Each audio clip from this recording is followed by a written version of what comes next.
In a small, quiet village nestled deep in the Japanese countryside, a tale of terror was whispered among the locals. It revolved around a cursed doll, a relic from a time long past. Hikari, a curious and adventurous young girl, became entangled in this web of horror. The doll, known as Kage no Ningyo, or the shadow doll, had a dark history. It was said to have been crafted by a vengeful spirit who sought revenge against those who wronged her. The doll was rumored to possess supernatural powers, making it a harbinger of doom to anyone who dared to own it. Hikari had heard the legend countless times but never took it seriously. She was known in the village for her bravery, always seeking out adventure, and the doll was no exception to her fearless pursuits. One autumn afternoon, Hikari visited a dusty old antique shop deep within the village's winding streets. The shop's owner, a frail, elderly man, beckoned her toward a corner of the shop where the doll stood on display, encased in a glass cabinet. Its ebony eyes seemed to follow her, and she felt a shiver run down her spine. "Kage no Ningyo," the old man said, his voice trembling with fear. "It is said that this doll brings misfortune to those who possess it. I've tried to get rid of it, but it always returns to my shop. Be warned, young one, do not take it lightly." Hikari was undeterred by the warning. She believed in logic and science and dismissed the old man's superstitions. Her fascination with the doll overpowered her rationality, and she decided to purchase it. The old man reluctantly handed it to her, wrapping it carefully in a tattered piece of silk. That night, as the moon cast eerie shadows through the window, Hikari placed the doll on her bedside table. She felt its gaze upon her, but she shrugged it off as mere superstition. Yet, as she drifted off to sleep, a haunting melody filled the room. It was the sound of a traditional Japanese lullaby, soft and melodic, but with a sinister undertone. Hikari awoke with a start, her heart pounding in her chest.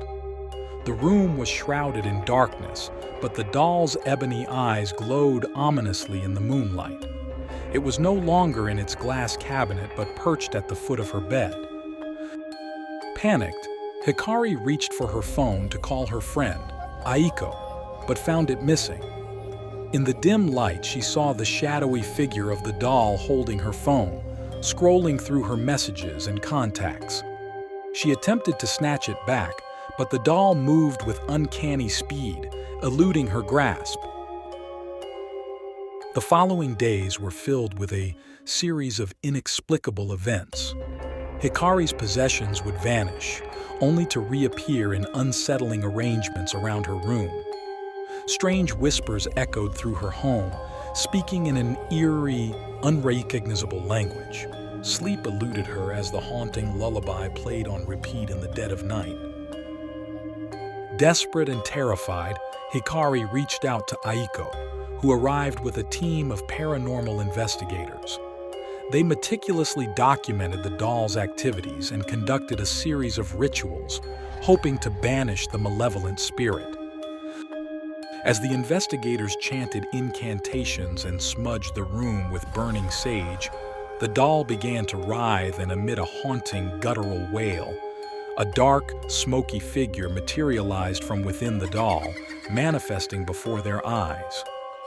It was the spirit of the vengeful woman who had cursed the doll, seeking retribution for the injustices done to her in life.